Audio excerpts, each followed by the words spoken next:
Alhamdulillah Rabbil Alamin ala nikmatika ya Allah. Sallallahu ala sayyidina Muhammadin wa ala alihi wa sahbihi man tabi'u ihsan yaumiddin. Rabbi a'udzubika min nazati syayatin wa a'udzubika rabbi ayyahdurun. Tawari sama-sama.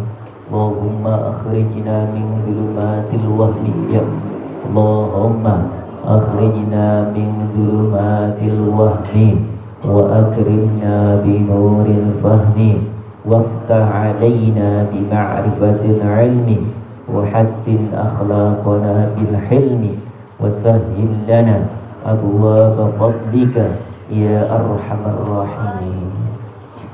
Bismillahirrahmanirrahim. Qala al-mu'allif rahimahullah wa nafa'ana bihi wa bi'almi darain amin ya rabbal alamin.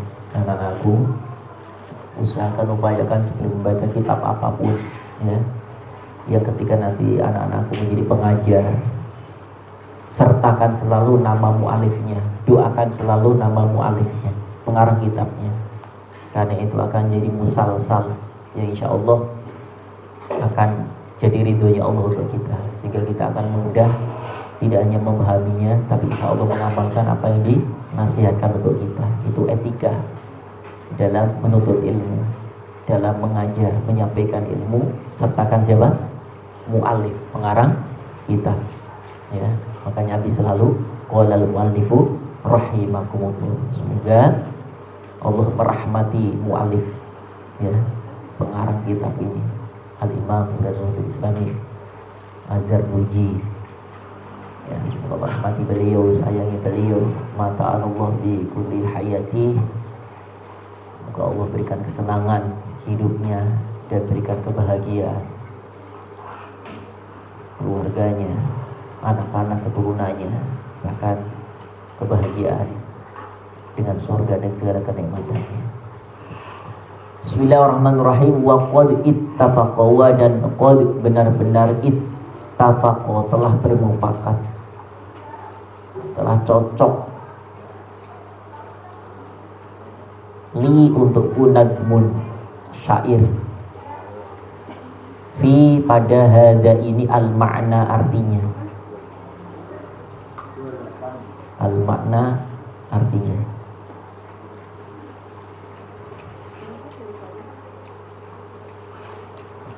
man barang siapa sya'a dia menghendaki, sya'a dia menghendaki, an yaitu yahtawiyah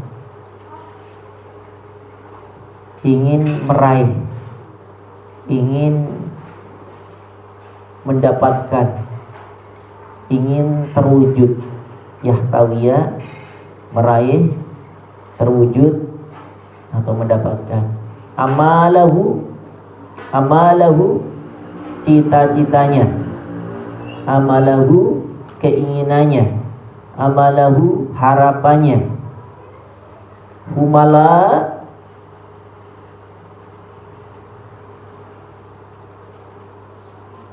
humala maka dia harus memegang, mengambil atau menjadikan. Falyattakhid, fal maka hendaklah yattakhid dia menjadikan, yattakhid dia menjadikan lailahu malamnya,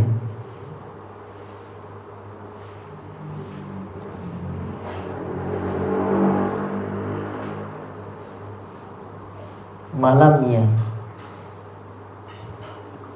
fi pada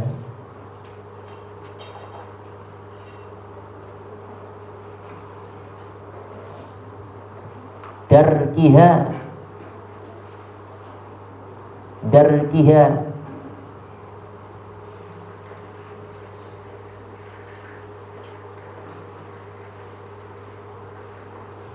darkiha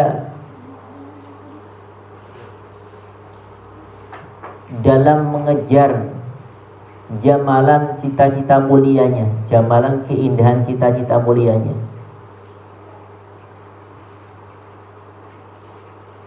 Nabi terjemahkan, uraikan, barang siapa ingin meraih apa yang ia cita-citakan, maka ia harus menjadikan waktu malamnya sebagai kendaraan.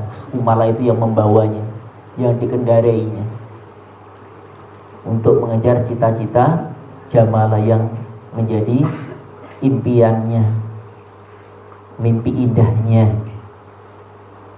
Ya anak-anakku, waktu malam jangan pernah habis, terus sampaikan setiap malam setelah isya.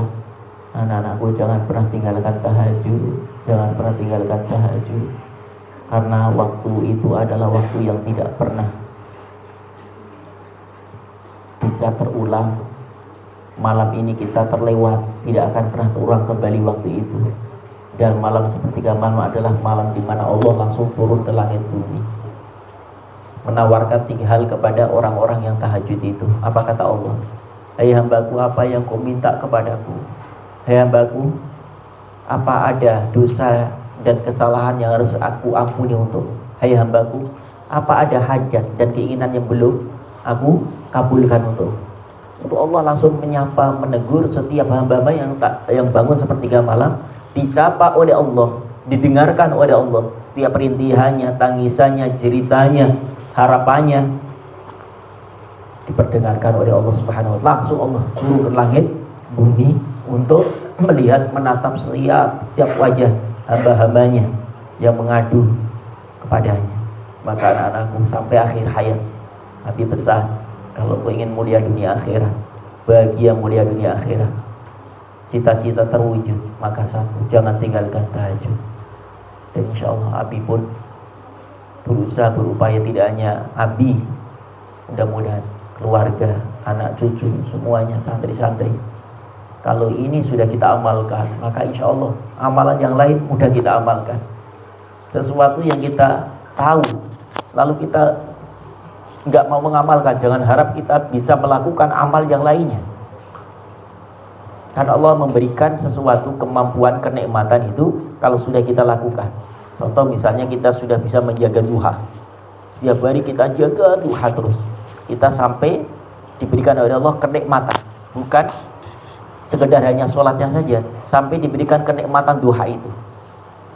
Apa tanda kenikmatan itu anak-anakku? Apa? Ketika itu kita tinggalkan, kita merasa kehilangan, ada sesuatu yang hilang. Pagi ini ternyata saya belum duha, itu nyesel luar biasa. Dan itulah disebut dengan ladzatul ibadah. Dan tahajud pun demikian. Mudah-mudahan anakku bisa merasakan, ya Allah, kenapa malam saya enggak bangun, dosa apa, maksiat apa yang aku lakukan, yang aku kerjakan sehingga Allah enggak bangunkan saat tahajud. Padahal itu adalah perbuatan orang-orang yang soleh, amalnya orang-orang solehah, orang-orang yang baik. Da'bus solihin, kalau bahasa Rasulullah, kalau ingin tahu siapa orang-orang soleh itu, ciri-ciri, tanda-tandanya diantaranya adalah dia istiqomah dalam tahajud, istiqomah dalam bangun malam, dia jaganya. Karena sepertiga malam itu adalah waktu yang paling sangat istimewa di antara waktu-waktu yang lain. Baik, nah ini pesan mu'alif pun begitu kepada kita semua. Kalau kau ingin cita-citamu terwujud, maka bangunlah malam, jagalah sepertiga malam, karena akan menjadi kendaraan yang akan menghantarkan kita untuk meraih cita-cita kita.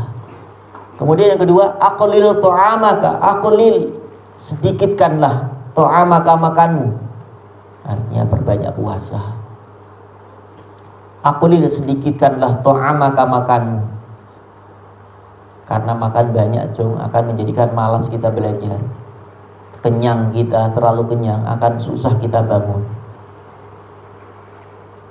Dan semua bersumber dari penyakit itu, sumber dari perut itu, karena faktor makanan yang tidak terkontrol. Padahal kalau Rasulullah SAW pesan kepada kita, berhentilah sebelum kenyang, ya.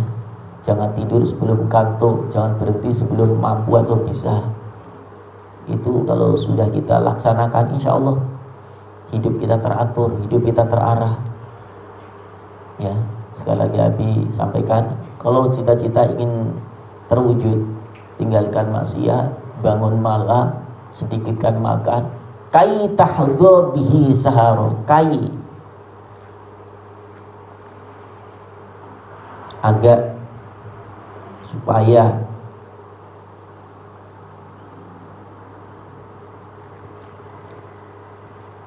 tahdhu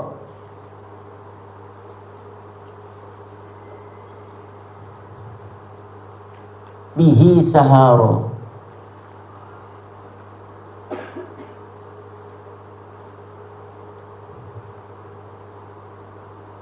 di tafsirnya apa Mas Ali? Di syarahnya.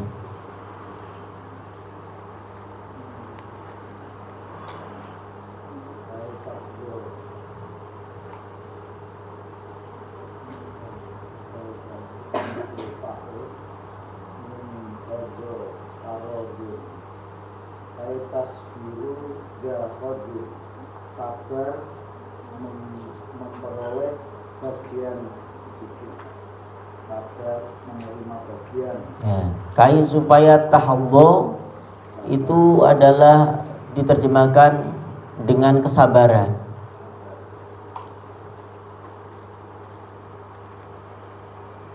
Bi dengan akulil tu'amaka, dengan makan yang sedikit itu saharo, sehingga dia mampu terjaga malamnya atau sedikit tidurnya, hilang rasa kantuknya.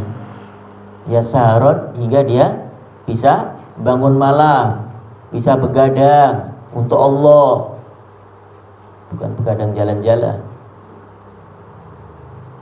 In jika syi'ta, engkau menghendaki ya sahibi, wahai temanku, wahai sahabatku, antablugo, an yaitu tablugo, sampai al-kamala, menuju kesempurnaan. Al-kamala, menuju ke kesempurnaan. Itu engkau akan raih, engkau dapatkan jika engkau memenuhi syarat-syarat itu. Selalu bangun malam, makan sedikit supaya terhindar dari kantuk, kemudian jaga maksiat mata, telinga, mulut, hati, selalu mendoakan apa yang kita saksikan, selalu mendoakan diam-diam. Yang kita doakan gak pernah dengar, lihat temannya ya yang mungkin sedang kesusahan, kita doakan ya Allah berikan kemudahan. Lihat temannya mungkin sedang sedih, kita doa lagi diam-diam, ya Allah hilangkan kesusahannya, kesedihannya. Ada teman kita punya hajat, diam-diam kita doakan, ya Allah kabulkan semua keinginannya. Nah, doa kita akan dijabah oleh Allah Subhanahu wa taala sebelum Allah mengijabah orang yang kita doakan. Karena doa akan kembali kepada kita. Itulah indahnya mendoakan sesama sahabat. Wa qila, wa dan kila dikatakan man, barang siapa asharo dia mengurangi tidur malamnya, terjaga maksudnya itu sedikit sekali tidur malam, nafsahu untuk dirinya, billaili dengan begadang malam, billaili dengan begadang malam untuk ibadah malam, maksudnya ini billaili dengan ibadah malam. Famaka qad, benar-benar fariha, telah bahagia, fariha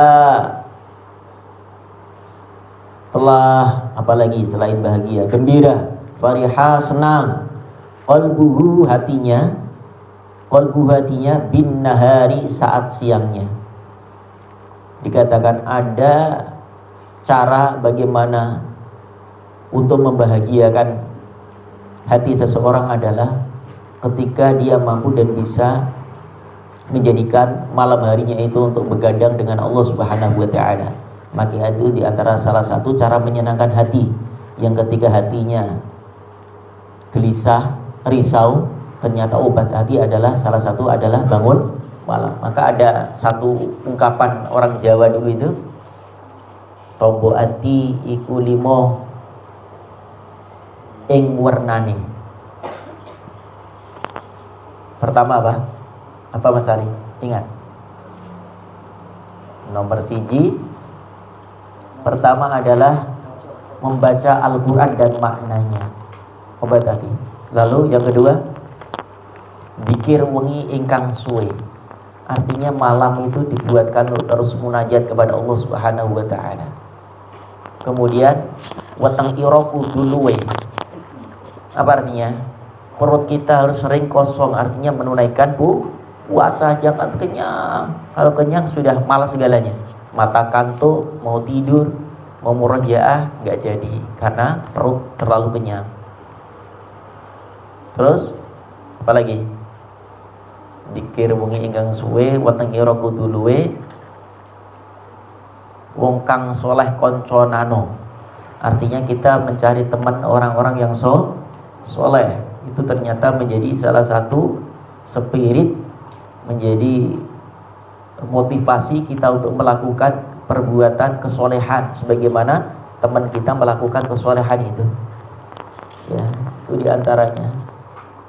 Kalau kita mampu dan bisa melakukan itu, insya Allah, ya, itu menjadi obat hati yang galau, yang risau. Ternyata obatnya banyak zikir kepada Allah Subhanahu wa taala, menghabiskan waktu malam begadang dengan Allah. Terus kita usaha upaya untuk menjaga hubungan baik dengan Allah dan hubungan baik dengan manusia. Sehingga kenapa sedih kita? Mungkin ada kata-kata ucapan yang enggak pantas diucapkan kepada teman kita, itu membuat risau galau hati kita. Ya. Atau maksiat, itu sumber dari segala-galanya petaka. Sekecil apapun maksiat itu, gosok, ngambil pakai sendal temannya, itu jadi penyakit dalam hati. Akan membuat susah bangun malam, susah untuk menghafal. Karena apa? Telah menyakiti, mendolimi kepada sesama. Dari itu cukup sudah menjadi penghalang untuk tidak hanya menghafal, tidak hanya bangun malam, tapi menjadi penghalang terwujudnya cita-cita. Karena apa? Terus kefasikan. Fasik itu apa? Dosa yang dilakukan terus menerus. Dia nggak mau bertobat. Sudah dapat, tahu ilmunya, tahu risikonya, tahu sanksinya, bahwa orang yang gosok itu seperti orang yang mencuri pahala dosanya, tapi dia lakukan, itu fasik namanya. Innallaha la yahdil qaumal fasikin. Khawatirnya nanti dicabut hidayah dari Allah. Kenapa? Dia tahu sebenarnya, tapi ternyata dia lakukan terus menerus, menyakiti temannya dengan mengambil yang bukan haknya, memakai yang bukan atas izinnya. Ya anak-anakku, dengarkan itu. Kalau ingin manfaat ilmu kita, berkah hidup kita, bahagia dan terwujud cita-cita, jangan sampai menyakiti, baik ucapan maupun perbuatan. Paham? Sanggup? Kalau kita mampu dan bisa, insya Allah berkah. Kenapa? Ilmu, memanfaatkan ilmu itu cukup simpel caranya, yaitu apa? Mengamalkan apa yang dia tahu, mengerjakan apa yang dia sudah paham. Contoh misalnya tadi, tidak boleh menggosok. Dia lalu saat itu karena dia paham bahwa tidak hanya menyakiti temannya, tapi dosanya pun seperti dosa mencuri, dia tinggalkan. Itu namanya manfaat ilmunya. Dia tahu, dia kerjakan. Ilmu gak manfaat, dia paham tapi gak mau melakukan, itu gak manfaat namanya. Nah, kenapa gak manfaat? Maksiat itu yang menyebabkan ilmu gak bermanfaat itu. Allah. Bismillahirrahmanirrahim. Wala buddha dan wajib li talibil ilmi, li kepada talibil ilmi, para penuntut ilmu, li talibil ilmi kepada penuntut ilmu, min dari al-muwadhabati, al-muwadhabati,